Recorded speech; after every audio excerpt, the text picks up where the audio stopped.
So I guess I'll just jump right into it. My name is Matt Velissaris. I've been a volunteer with AIDD for just shy of 4 years. Our board is all volunteers, actually. I'm a therapist in private practice. I'm trained in clinical psychology.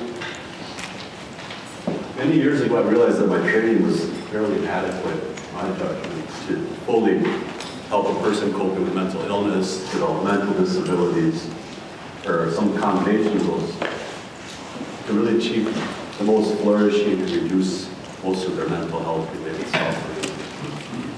With that in mind, I think I did a reasonably good job of talking to a number of professionals, more so than anything else.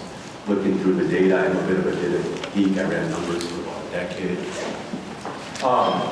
And what really jumped out more than anything, as far as something I thought that could map on, was just basic human nutrition. I think we got a great flavor for that with our keynote speakers. I won't say too much about it. And movement, aka exercise, etc. There's a surprisingly robust amount of evidence ranging back to World War I, so about 100 years, that exercise is a critical component of human health, not just for avoiding that lulu of a heart attack when we're a little older, or keeping ourselves what other goals that might be more short-term. It's a critical component of mental health and brain health. With that said, I'm going to try to jump into it and do a reasonably good overview.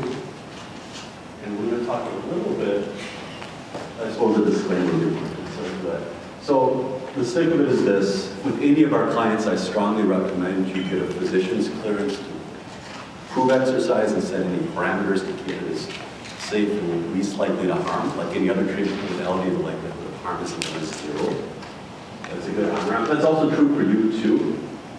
For seemingly healthy people, people in my role who are certified through the American Council of Exercise and American College of Sports Medicine or Academy of Sports Medicine can do basically healthy screenings of what we call seemingly healthy adults.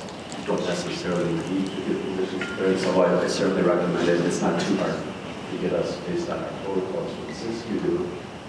What else do I got in there? Mental health care is never a single item that we learned from Dr. Tamala. Exercise, nutrition is right down the line, are not meant to be a substitute for the other. That's also true of traditional medical care. So with that caveat, I guess we'll just jump right into it. So I thought I'd do just a bit overview of the science that I hope convince some or all of you that exercise is a critical component of treating and preventing mental illness, as well as optimizing everything we ask of our brain.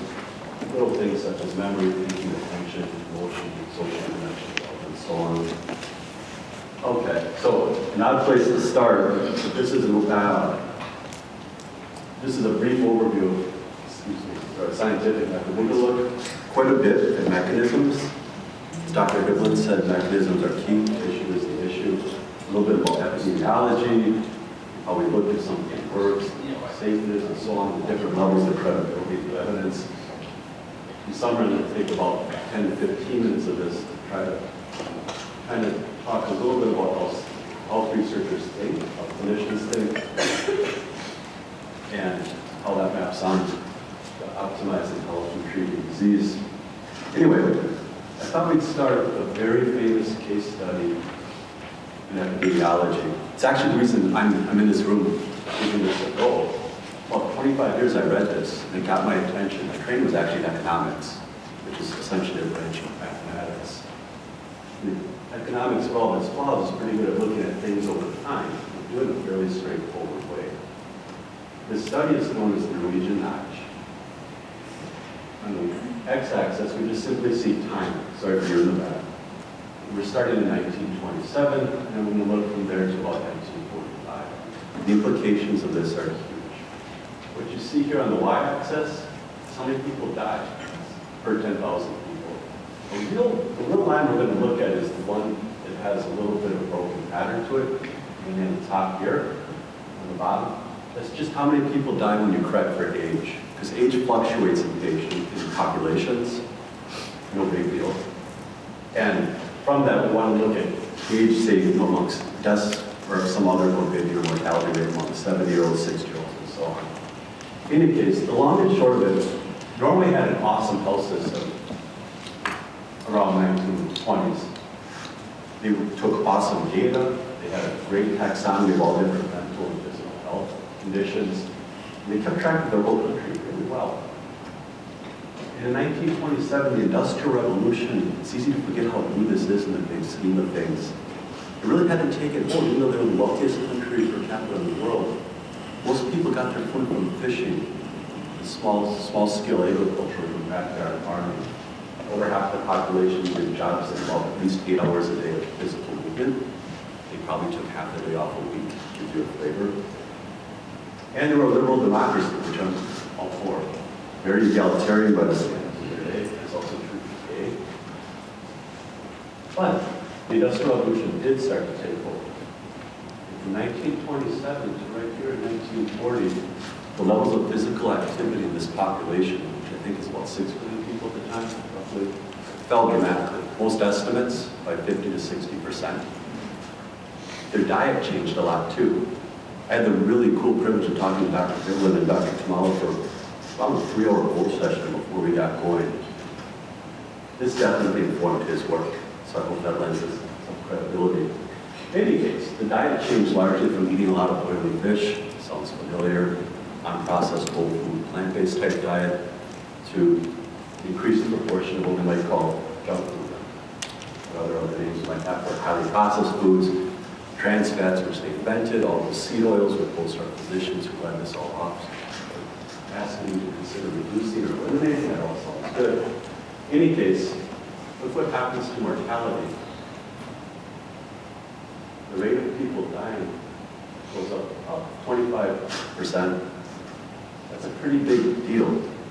That's a really big deal. In a few minutes, we're going to try to make an argument that we're seeing similar things going on in our present world.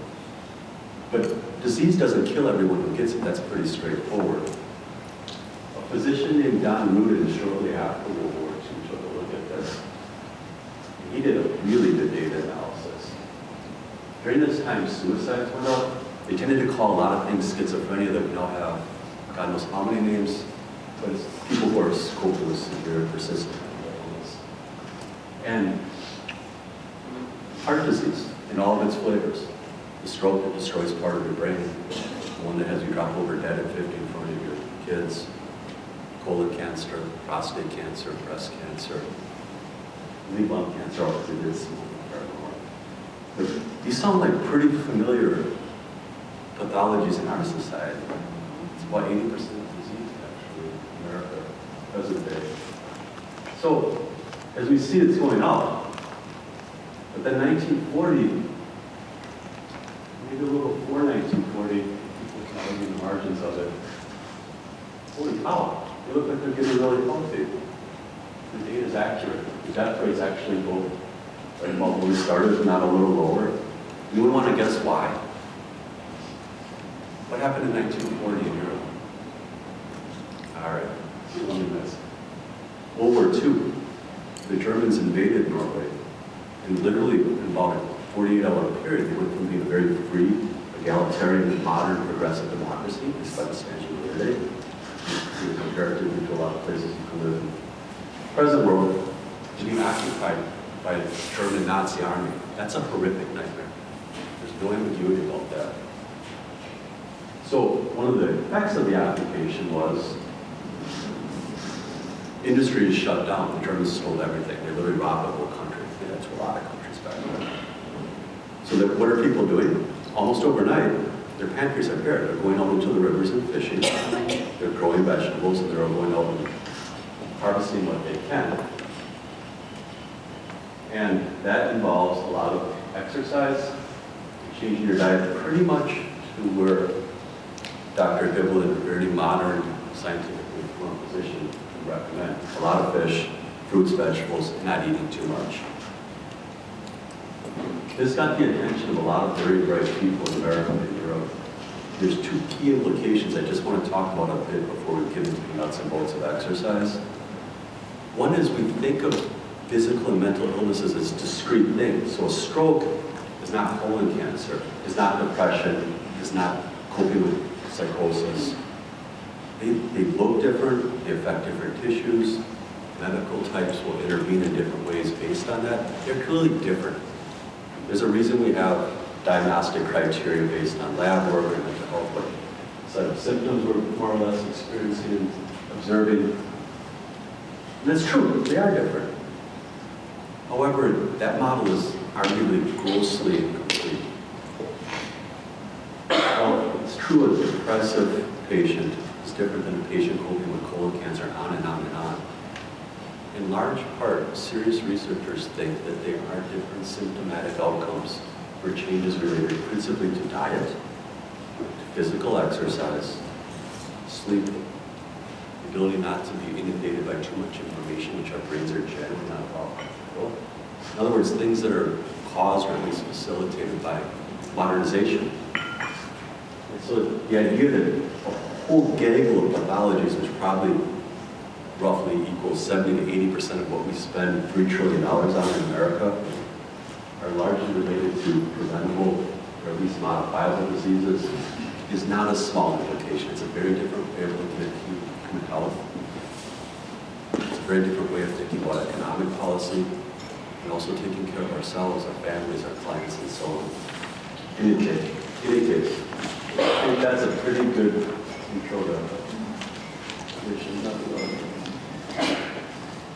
I thought I'd briefly touch just on the evolutionary basis of why we need more exercise. I'm going to abbreviate this a bit because I'm constrained by an hour, and this is about 2 hours long.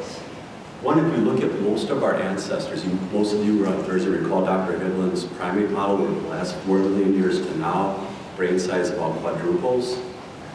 Our common ancestors are just a little before that. We all come from pretty small brain primates according to the scientific model. If you look at a gorilla in the zoo today, as Dr. Hiblin said, it shares 99% of our DNA, 87, depending on how you want to massage numbers. Ditto for bonobos, orangutans.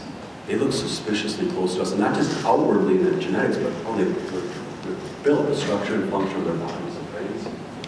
Yet, if you look at a gorilla in the wild, a typical day is like this: get up, maybe do a little grooming with the one you love, have a leisurely 3-hour breakfast, go back to sleep for a nap, maybe take another nap, another long leisurely breakfast. They get tiny amounts of physical exercise. They don't need it either, they're perfectly healthy. It's a normal, healthy gorilla habit. Humans, on the other hand, need something 4 to 6 times that amount of exercise in terms of how many calories we burn and so on to achieve optimal health. There's a lot of talk in anthropology right now that movement really is a big part of what made us human. Back about where we were 3 or 4 million years ago, we largely lived in trees. It would be very scary to come out of a tree. One way of thinking of empathize with our more remote ancestors of 4 or 5 million years ago, coming out of a tree is a life or death thing. You can see that in a typical chimp in the wild. Chimps' musculature, the way they're anti, they have a lot of power going up, and they have a ton of power going down. You wouldn't want to get into a cage with them, they're very territorial. But when they're in trees, even big cats that could easily eat them quickly on the ground won't go up there because it allows them to use that up and down power. We're comparatively, even given the size differential, we're much more this plane of motion. This plane is how we move. And you can see this in the fossil data and in the genetic legacy, which you can measure. We'll get into that. That humans became much better at doing things forward, including throwing. That was a big forward leap 4 million years ago in technology, was the invention of a missile weapon. Typically, they just threw rocks. If you think about what one human can do with a rock, almost nothing. One human throwing a rock to defend itself or to get its dinner, which is critical to survival, has 0 chance of succeeding in all intents and purposes. What about 30 or 40 people? As long as they can behave and think and see things from each other's point of view and deal with increasingly complex behaviors, they can do an awesome job at defending themselves and obtaining more and more meat, like Dr. Heather was talking about during that same time frame. There's a lot of talk amongst very serious people and deeply in anthropology. Where is our history? Where do we come from? I think that was one of the main factors. Of course, we can't go back. Yes, let's briefly jump into this. This is, I'm going to borrow this right from a physician named Henry Lodge, who's brilliant. It's a very brief thought experiment. Imagine if you go home tonight and someone you love or someone you care for, turns out the whole time you were here, they're just not, they haven't got out of bed, or maybe they're laying on the ground. Let's just do that, like our ancestors. They haven't eaten, they want no social contact with people they typically love, and they look pretty hopeless. They're not eating, they're not moving, there's no medical reasons. You don't have to be a particularly skilled clinician or insightful person to say, that's not okay. That sounds a lot like depression, perhaps. It might very well be, that's a hallmark of symptoms. But if you were out on the African Sahara 3 million years ago with famine and disease was routine and would have a very small chance of seeing 30 years old, that's actually a damn good survival strategy. Avoiding catching diseases, burning calories you can't afford to lose that are stored inside of you, and so on. And so we know that depression, whether it's by the environment or whatever gets us going there today, causes us to become less physically active. That's pretty straightforward for most people.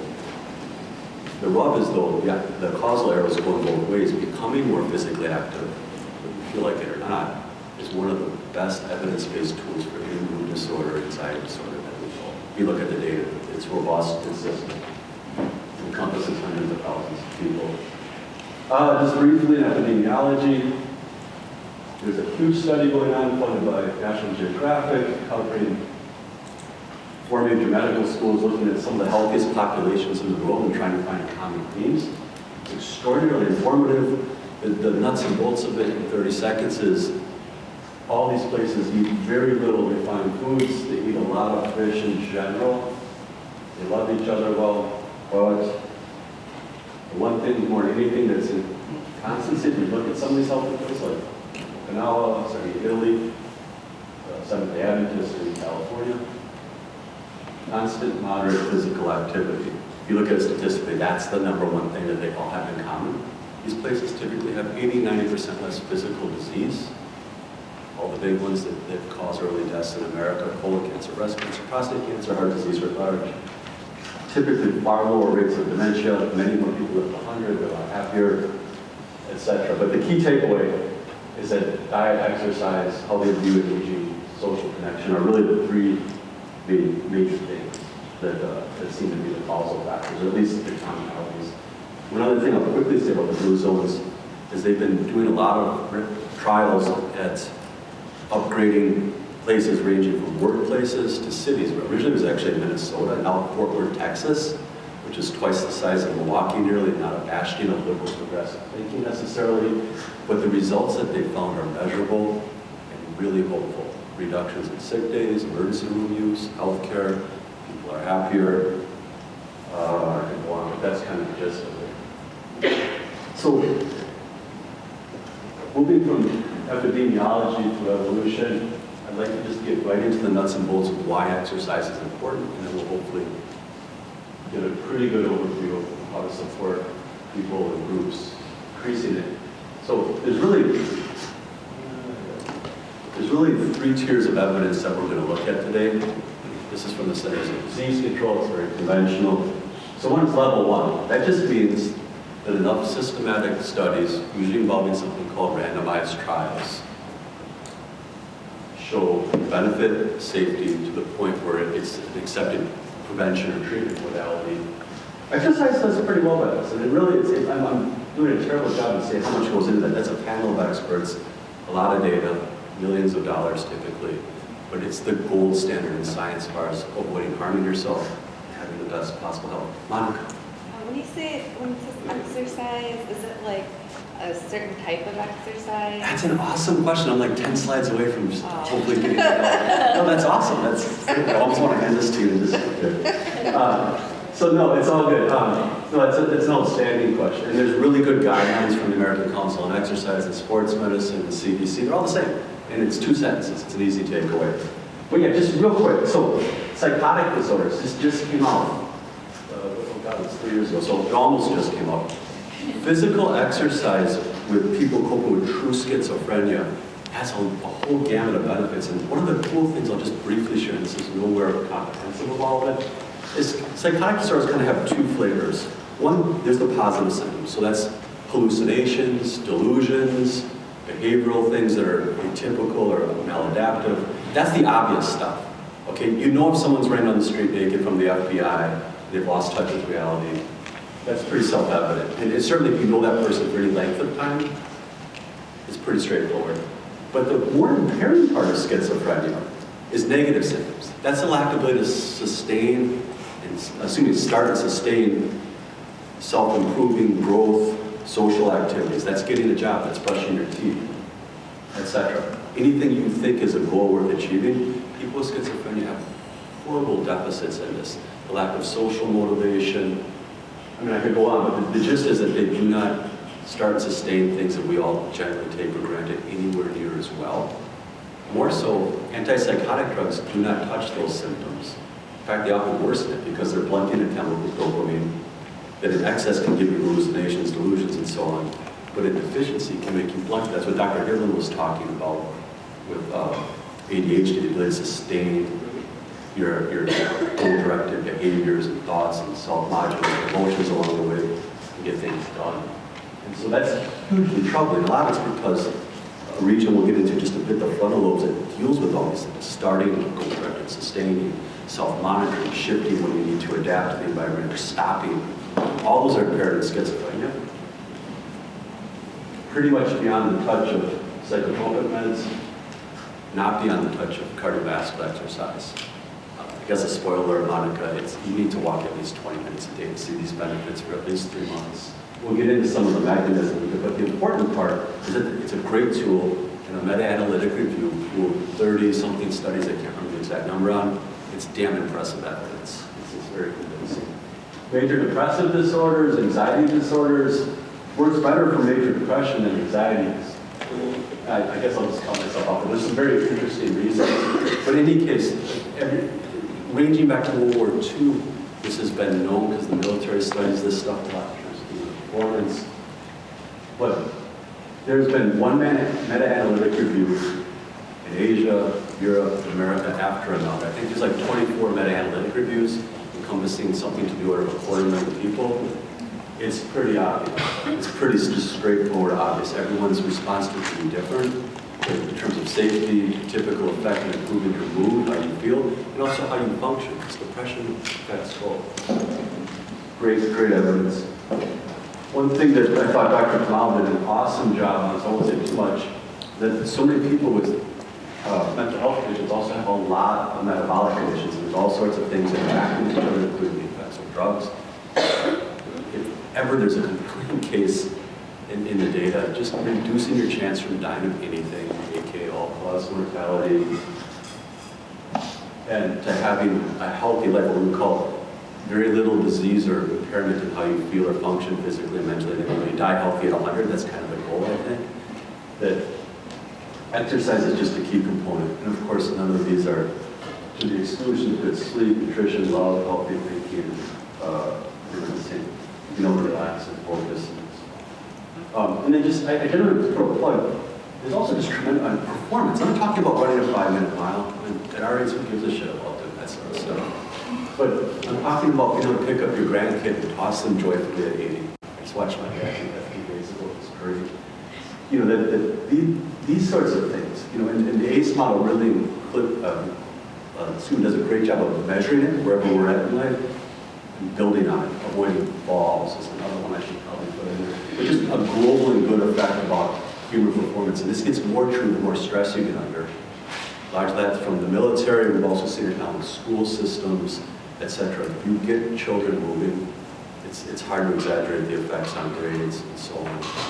I think I'll have one more tangent on that. Anybody familiar with Illinois? Anyone from Illinois? Okay. You are?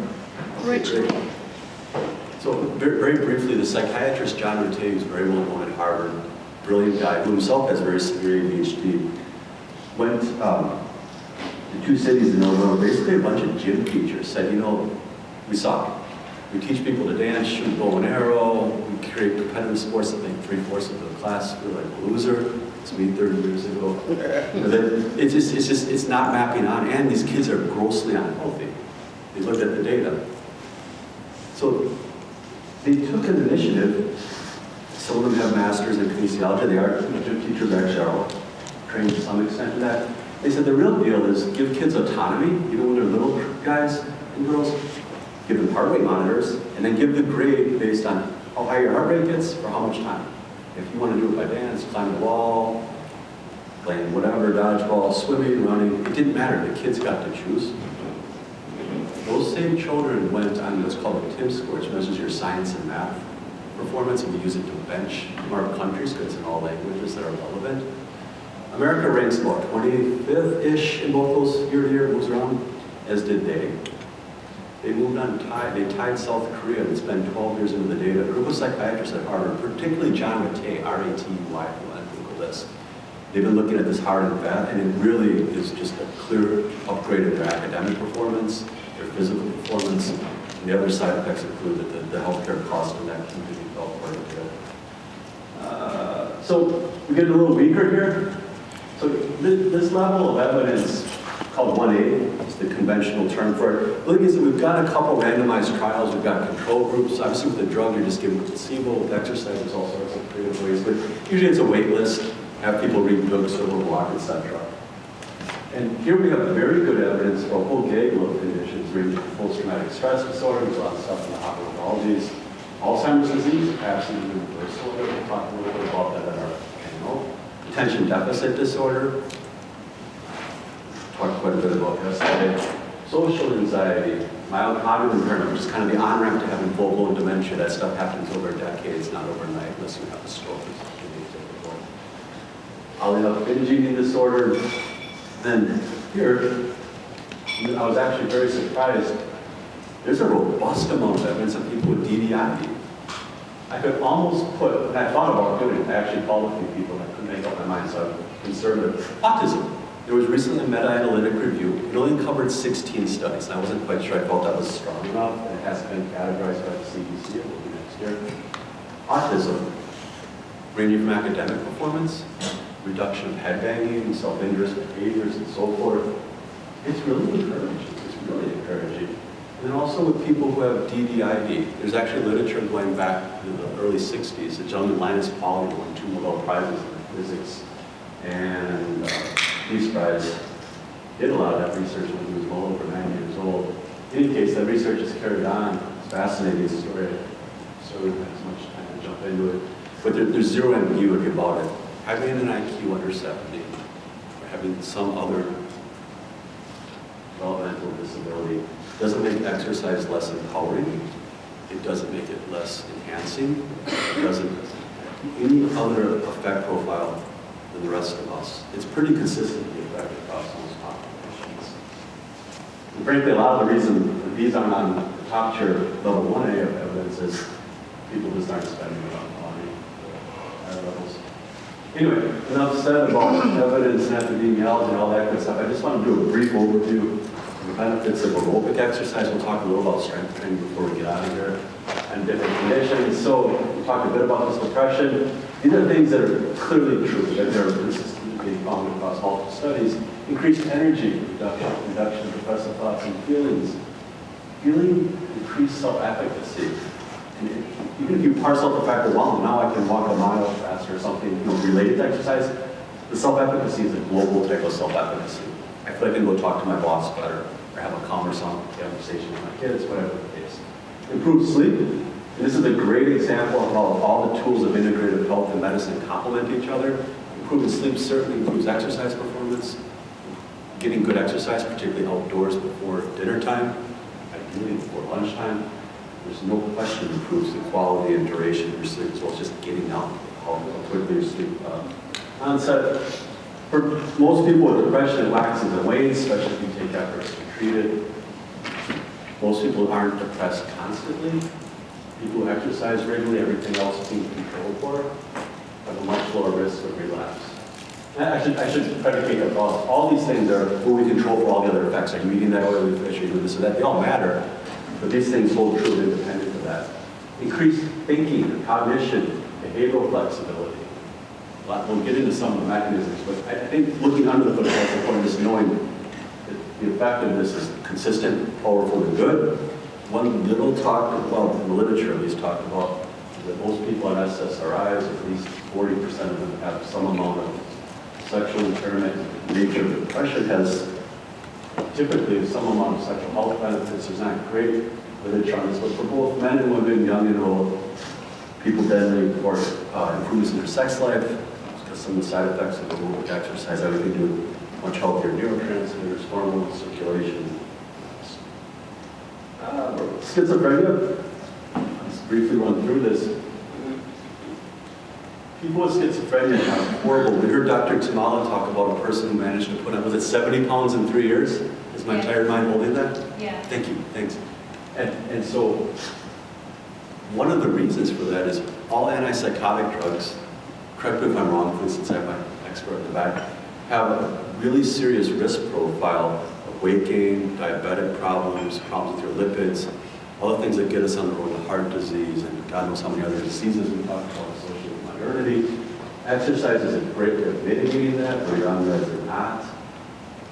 We talked a bit about working memory or executive functions. How much information can you hold? How good of a plan can you make, whether it's getting breakfast or figuring out what you're doing the next 10 years of your life? And then how well can you start, sustain, and monitor, shift, and stop? All that gets better with aerobic exercise if you have schizophrenia. That's also true if you do not have schizophrenia. I was surprised, actually, I wasn't fully aware of this until I dug into this a bit more in preparation for this, that it recently found, across many studies, that people with schizophrenia often struggle to anticipate your thoughts and feelings. There's actually a lot of people who think autism and schizophrenia have some overlap. They certainly do genetically, but also how they look and how they feel in terms of your experiences, your coping with one another. Everything being equal, people who do a reasonable amount of aerobic exercise clearly are able to understand other people better and just navigate social situations better. That's also true for the rest of us.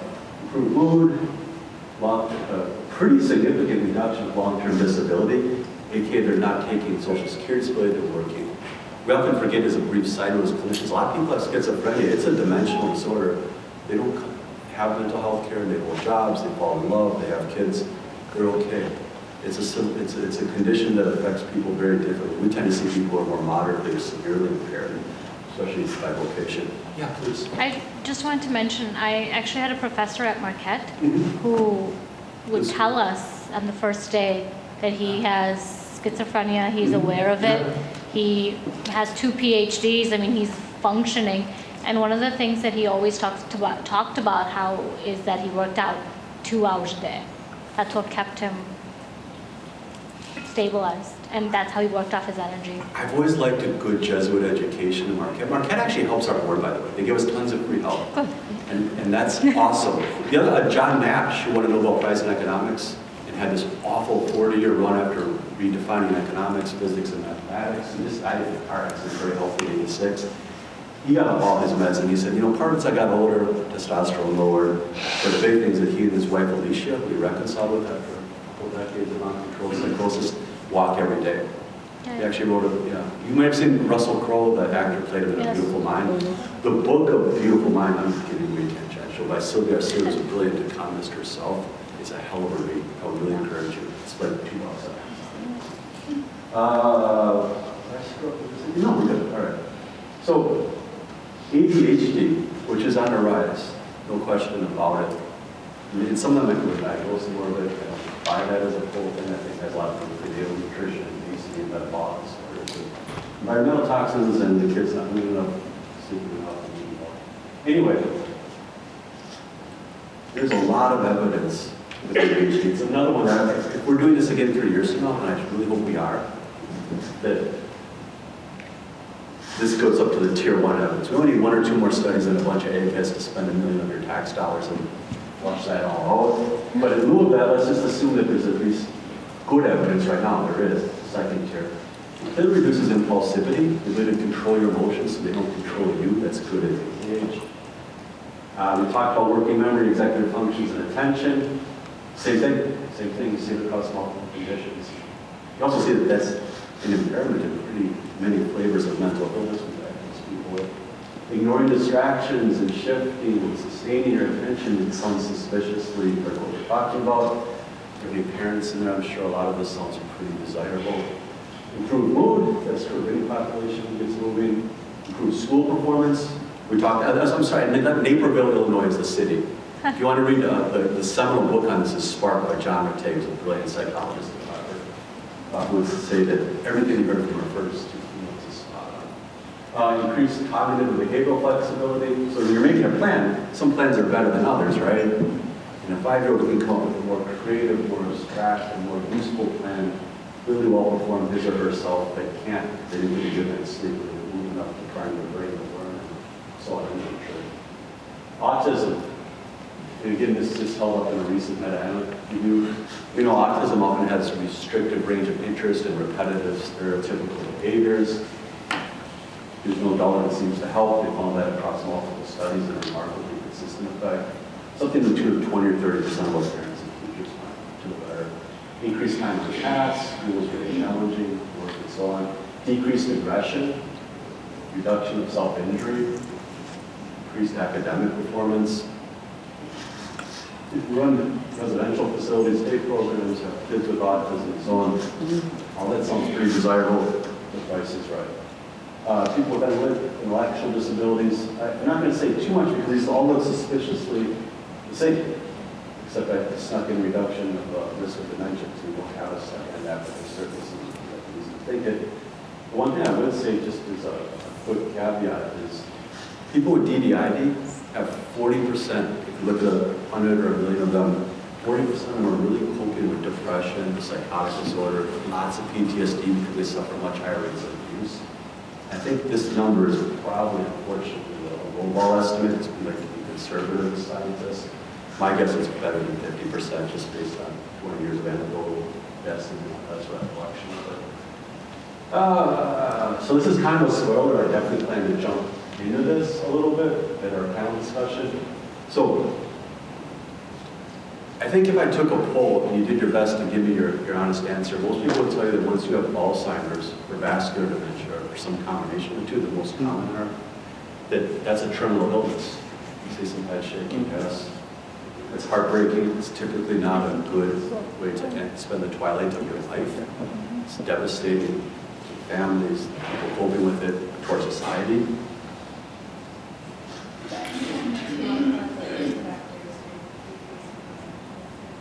That's 100% true. I'm not sure if you guys heard that.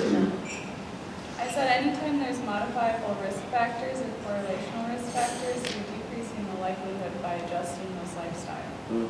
That is so spot on. God, there's no way I would have spit that out so precisely and accurately. Thank you. That's exactly right. In fact, that's the next, we're going to talk about that actually. So epidemiological evidence supports, we've known obesity, smoking. The more your cholesterol panels are off, the bigger you're obese, which is surprisingly the most single predictive variable we have. The smaller your cortex. That's not true when you're 7, it's true when you start your 20s. You can see it on neuropsych testing, how good is your brain working in terms of everything you ask for it. Attention, memory, thinking, all that good stuff. You can also see it over time though. I think dementia is a slow and insidious thing. It's probably getting going on with the roll up the road. Certainly by the time you're 40, that's pretty well demonstrated. For example, 40-year-olds who are coping with obesity have about 8% smaller cortex. Going to autopsy, people will see this stuff. That's a big deal. 8% is a huge number with the brain. The cool thing is if you do modify those risk factors, you see the waist shrink and the brains get bigger. That's really good. So yes, there's kind of epidemiological evidence of modifiable risk factors. But it turns out in Europe right now, there's something called the finger trial. They took 1,200 people. This is the hallmark of great research. A really big statistical group. They flip a coin. 600 of them are assigned randomly to go to a control group where they just see a primary care doctor every 3 months. The other 600 get, this sounds so familiar, doesn't it? The Mediterranean diet, aerobic exercise, social connection, and a little bit of intellectual exercise, but not crossword puzzles. They're doing a little more learning. They're trying to learn 2 words in a new language every day at 80. Most 80-year-olds do that. So they've been watching these people. I should have a graphic of this, and I don't, so I want to violate copyright laws, not that I'll get busted for doing it. But we're 3 years into published data. So we have 600 people for the last 3 years who've got those 4 things and from the integrated health model. The other 600 have just been watched. They're super well studied. Full genetic assays, brain scans, you can put a number to any mental function you want in a very reliable and valid way. All their metrics, etc. Here's the deal. In the side note, they're between 45 and 60. The group getting the intervention is seeing much less onset of dementia. On top of that, so they have a bell curve. Not everyone's ability to think and remember is the same. That group, the average performance is going up over time. It's supposed to get worse as you age, right? A lot of literature would suggest that it's wrong. The control group, they're getting a little benefit from seeing a primary care doctor, but they're not looking anywhere near as good. So if you had two curves, they would be touching, but the differences are off quite a bit. Even cooler, there's a gene called APO4. If you have one from mom and dad, that's a bad thing. That's a bad hand to get dealt. And the reason being, it really has a lot to do with how your body deals with lipids and so on. But worse, it puts you way more than you could expect by chance loaded to have an early aggressive form of Alzheimer's. It's bad, bad, bad, bad. You know, you tank in your 60s. It's a bad 5 or 6 year glide path off the earth on that. It's terrible. The coolest thing, we found in each of those groups of 600, as we would expect, there's about 80 people who got one of those APO4 from mom and dad, as well as there's about 80 in the control group. If you look at those two groups compared to each other, they're way further apart. The people who are getting the lifestyle intervention that have the highest genetic risk are getting the biggest benefit, technically speaking, by a lot. Now, this study will go on for the next 20, 30 years. It's called the FINGER trial, F-I-N-G-E-R. If you Google that in Scientific American, look at my slides. This will all be on our website. In fact, all of our speakers have the website. Mine certainly will be. That's really hopeful. That's kind of a big deal.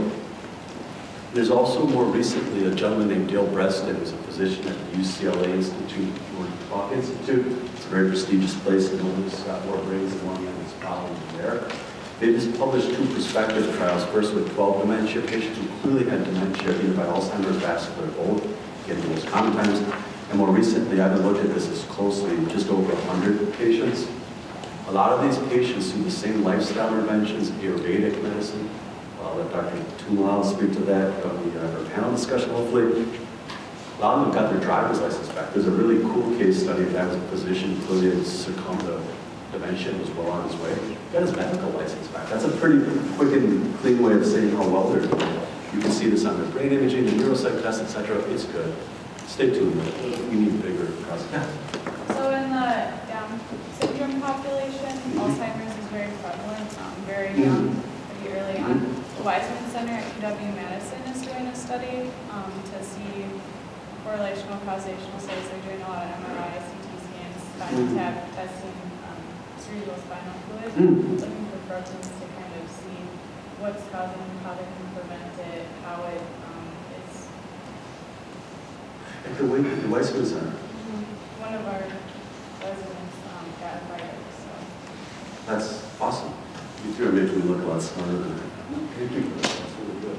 So just real quick, there's a really great guideline. It's been around for about 20 years. It's from a scientific panel at the American Alzheimer's Association. Maintain your brain. Don't worry too much about remembering. It's easy to Google. It's just the 10 things they feel based on all the evidence regarding lifestyle you can do to have an optimal brain and reduce your risk of dementia. They actually got their verbiage much stronger after this. I can't wait to see what their 2020 looks like. You know, because they move with the data. They're 5 years behind. I wanted to say there was zero research I could find in my literature review on DD, risk reduction, intervention, dementia. I stand corrected though. Please do. That sounds great. I look forward to trying to learn more about that. Just taking a bit because I'm a terrible time. All right, so we got about 14 more minutes. I was going to go through more of the mechanisms. I guess I'll just condense this by saying there's about 60 known neurotransmitters that really have been shown to be affected by exercise. To say increased or decreased is a gross oversimplification. It's like when you have a symphony, how they harmonize with each other or modulate with each other. There's no question that it's a global and good effect, and there's many mechanisms. It's far from fully worked out. Because you always need to know all the thousands of mechanisms to know that it works and it's safe and exercise causes that. I will briefly say that there's a class of chemicals known as brain-derived growth factors. I'll borrow again from John Rattay, the psychiatrist I mentioned earlier. He calls it miracle growth of the brain. So when you get exercise, especially if you can do it in it's some level of intensity. We're really huffing and puffing. It's not always, it's almost never a good start, but it's a great goal. Your body, you have like this internal pharmacy that produces a massive cascade of effects. And one of those, these growth factors, they do a couple of things. They tell individual brain cells to grow more dendrites, which are what receive the message. And you're looking at a neuron and all those branches, those are all receivers. They grow, you can see they get much bigger. Serotonin, well, it's a mood affecting, satiation affecting neurotransmitter, also acts like a growth factor that does increase neuronal growth. The other type tells your brain, you put my fingers with you, you have a lot of stem cells doing nothing. They don't use a lot of energy, they just kind of chill there. But when you exercise, this other class of aerobic growth factors tell stem cells wake up, become a brain cell, move online, integrate into the computer you call your brain. This is good. This is really good. Where it happens most is called your hippocampi. That's where you mentally time travel. That's where you can retrieve things you want from the past and extrapolate about possible futures. It's also the part of the brain that's really impacted early in dementia, and also alcoholic dementia, and like I said, noxic brain injuries, people have heart attacks, overdose, all that stuff. That's really cool. That's part of the mechanisms, that we know that allow you to build literally a bigger, higher functioning brain simply through exercise. I'm not going to have time to get into all the structural stuff on the brain, but again, I kind of default to the goal of good. This looks suspicious. It's not, but this looks suspiciously like the picture Dr. Hedlund showed us, where he gave a lot of omega-3 to a rhesus monkey, or a group of them, excuse me, and then a deficient diet. And look, the deficient diet looked like this. You don't need to be a brilliant neuroscientist to say that looks a lot more scanty than that. Here, it's the same sort of thing on the exact same species, but this is the effects of aerobic exercise. You think serotonin in this particular case was one of the main players. You know, which would you prefer? I think the one on the left is a pretty compelling case. You scale it up a couple billion times in your brain, and it tends to have really good effects. Another class I'll just briefly talk about, what they call vascular growth factors. You have about 4 miles of circulatory network within your brain that bring little things like oxygen, glucose, which your brain needs, all sorts of nutrients. And waste removal has a very complex barrier to protect you from a lot of things in your body. When you exercise all across your body, there's been cool imaging since the 80s. These vascular growth factors tell things that carry blood from your heart and back to your heart, arteries and veins and smaller versions of them, to get bigger and more elastic. They function better, and also to make more pathways. This is from a physician, Dean Ortis, who showed by walking every day, eating well, managing your stress, and finding blood focusing like reverse cardiovascular disease. He's like 25 at Harvard Medical School. So this is the person before that holistic life intervention I just roughly described. That's bad. A cardiologist, doesn't just look bad. Look here. 3 years, just shy of 3 years later, you see this looks really good. This is the artery that feeds your heart. It's otherwise known as the widowmaker. You don't want it to stop feeding. But look at, not just the name, but look in here. I know you guys are hard. Can you see how many new side patterns? These are all nurturing your heart. And functionality clearly got better in this person. This person is a silent. You listen to Dean Ornish. Outlived his cardiologist who came in for 6 months to live. The brief plug, Dean Ornish is also starting his own trial on lifestyle intervention and reversing dementia. I think that's great. Super skilled person. Another achievement that we showed at prostate by extrapolation breast cancer can be reversed in some people via lifestyle. It's a slight majority, actually. I just wanted to say a bit about synergistic effects. So we talked about, what is the benefit of nutrition? What is the benefit of exercise? Getting a good night's sleep, healthy, realistic thinking, love, purpose, meaning, etc., relaxation, focus, all the nuts and bolts that we have in integrative approaches to health. They're all mutually complementary. So like, if you do a fairly good job of getting sleep, it's fairly straightforward science to do. So you eat the diet that Drs. Tumala and Hedlund recommend, and then you do aerobic exercise. 1 + 1 + 1 might equal 5. They all, in the Army, we call those force enablers. They mutually make each other have a greater effect to the good. A general idea about finding an optimal amount of exercise. is from Jürgen Stotson Law of Performance. This actually has its origins in psychology. It's just basically saying if you have no psychological or physical stress, you're over here on this x-axis. See what my life is? That's somebody who's at 40 years old smoking pot on their mom's couch in the basement. They're not doing that. They're not worried about that. And then this is a corporate executive who hasn't slept in 5 days, and I'm just making up hypothetical scenarios with him. He feels his whole life is falling apart. That's too much stress. That's too little. Life can be a Goldilocks problem. It's about calories. You want 0 calories, you don't want 10,000 calories.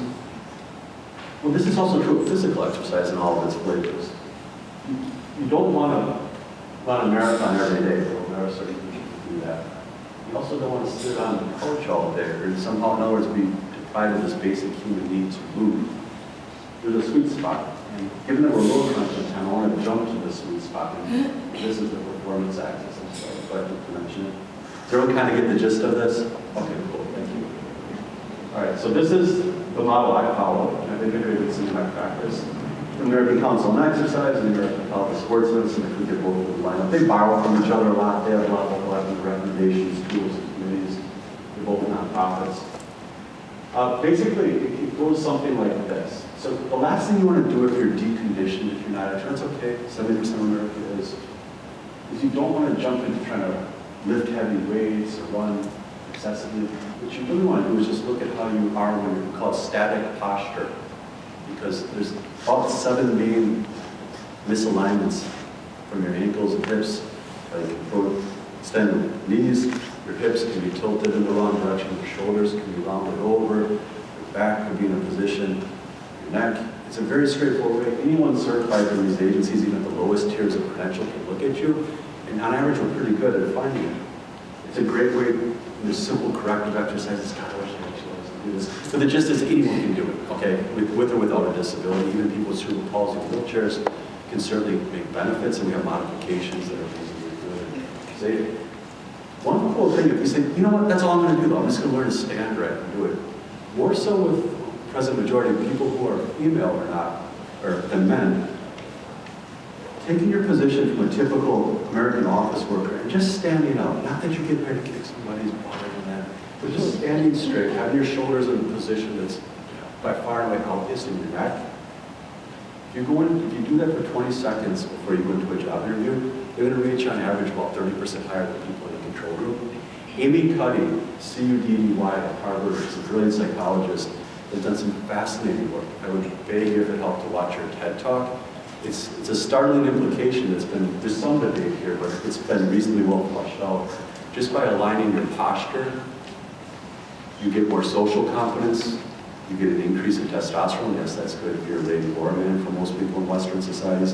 A decrease in cortisol, and the mother, master stress hormone, and you just feel and function better. Excuse me, what was her name again? I'm sorry. I'm sorry. I'm going to have all this Google. It's Cuddy, Amy Cuddy, C-U-D-D-Y. And I apologize, my voice is failing. I've been running my mouth way too much for this conference. Good job. All right, so that's just a quick one. We've talked a lot about aerobic exercise. Typically with a deconditioned person, once they pass the health screening by a licensed person, or better yet, a physician. My rule of thumb is you should see a physician every year anyway. Have a form, let's have a conversation, get after it. It's too complex at some levels. But you basically build up, maybe walk in 2, 3, 5 minutes at a time, hopefully 3, 4, 5 times a day. A lot of us to sneak that in, so keep track of your family, kids, work, life, all that. Then you want to start turning the intensity up. I wish I could talk more about how we look at your rate of breath and heart rate and what's going on. And we talk about different levels of aerobic intensity. It's fascinating. And there's different, you can think of like a dose-dependent response in terms of different mechanisms and effects on your mood and all the rest of it. The gist of it is you can get to the point where you walk a half hour a day. You sort of met West all the basic exercise recommendations. Or if you get to about 75 minutes a week of more intense, vigorous exercise, you'll get a lot of benefits. This is, I didn't be rushing through this, but this is I use this all the time. It's from the American Council on Exercise. We just say, after you're done, hopefully exercising, aerobically or in any other flavor, we ask you a series of questions, which can I say to you all, tell how exhausted are you? Do you feel drained? Versus do you feel more peaceful? Do you feel more joyful? These are all the actually, if you look at the 12 most common responses to physical exercise in terms of our mood and energy levels. The one thing we know is that for people who are deconditioned, it's just kind of a cruel paradox, there's no way around. For the first 12 weeks, you're going to feel a lot more pooped. You're going to feel a little more joyful. There's some benefits right out the gate. But for most people, you're going to feel more exhaustion, more fatigue, and less joy. But by the time you get to 12 weeks, if you can just get that 20 minutes of reasonably brisk walking or some other safe equivalent thing, they do the opposite. You see so much more positive emotions. People rarely will tell you, just turn the dial on over training. But it just is, it pays to hang with it for a few months. I guess I would also just say, when you get groups of people exercising, particularly outdoors, it doesn't really matter who they are, they tend to get along better with each other, and they have a more constructive time. I think this really maps on an excellent way to people with DDID. As you turn up the efficiency, there are a bunch of benefits, particularly amongst the endocannabinoid system, which has a lot to do with regulation of anxiety, and endorphins, which probably has a lesser role, but certainly beneficial. They all complement each other. And there's also, higher intensities have different increased risk, but also some increased benefits. But the real takeaway is if you're getting 20 or 30 minutes a day of brisk walking, 4, 5, 6 days a week, that's awesome. I want to talk a bit about balance training. It's part of our model, and it's hugely important, particularly with anxiety in elderly people. I don't have a lot of data to support that, but not worrying as much about falling because you have a much lower risk. The whole model tends to support that. Strength training. So I think there's a lot of misconceptions about it. A lot of people have a picture of some washed up jock as their gym teacher yelling at them, or someone trying to keep a on bench press. I think those are all maladaptive and so on. Often hear people say, I don't want to get too big, and especially for people, we are genetically different by our biological sex. If you're a woman, you will not get bigger by strengthening. You actually will probably get smaller because it raises the rate at which you burn calories and deal with insulin and blood sugar throughout the rest of your day in ways that it's ultimately good. On average, you'll lose more weight with a much better body composition. I would also say that a la carte, strength training a la carte, when done reasonably sensibly, it's two times a week for 20, 30 minutes is more than enough. That's also the guidelines. It by itself reduces anxiety, depression. It operates on different structural and functional changes with some overlap with aerobic exercise. Just like all the mainstream guidelines for council exercise, et cetera, you really want both. As a side note, one thing is, as we're all getting older, people who don't do some sensible strength training are far more likely to get frail. And that's one of the most lethal things you can do past roughly the age of 60. Frailty, you could argue, is probably the 4th or 5th largest cause of preventable death amongst elderly people in America.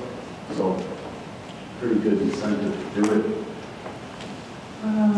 So, a quick shout out to, we had 2 classes on mindfulness, and I want to mind-body exercises, yoga, tai chi, qigong, and so on, along with just classical meditation, really do a wonderful job, particularly for our clients who are constrained with wheelchairs or clients with quadriplegic injuries.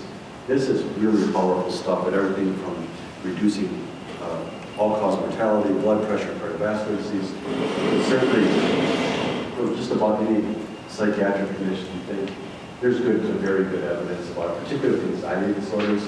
It also sharpens up those executive functions we were talking about, starting and sustaining, shifting your attention. You're doing that over and over and over as you meditate. And those things certainly result in changes over 3-4 months of practice that we can measure. It maps on a really good way to having a better life. I'd also say that this is a complementary effect to exercise. To go back to evolutionary model for a minute. We exercise, we're probably mimicking looking for food, trying to prevent becoming food, or most of our history is far more violent, to flop with each other on a regular basis. This is the opposite. This is when things were safe, this was good. We're trying to cultivate those responses. And it's a very doable thing. I would encourage anyone to take a journey if you don't, or to experiment with it, with yoga, tai chi. And it works for you. It's really good for somebody. We're all doing that. So to get to the gist, I think I've ran a little bit about it. The absolute optimal spot if you're doing moderate walking, that's where you can still talk pretty comfortably. Technically, that's the first ventilatory threshold. about 150 minutes a week. For people in wheelchairs, really oneself is about equivalent. If you get them with a decent exercise professional, a nurse or someone, you can actually parse that out a little bit. About an hour and 15 minutes is absolutely optimal if you're doing more vigorous things. That's where you can't talk comfortably, where you damn well can't talk at all. Those are both fun for most people up. So for strength training, same thing, a couple times a week is plenty. I think there's every reason not to go too far beyond it. 5 o'clock is cut,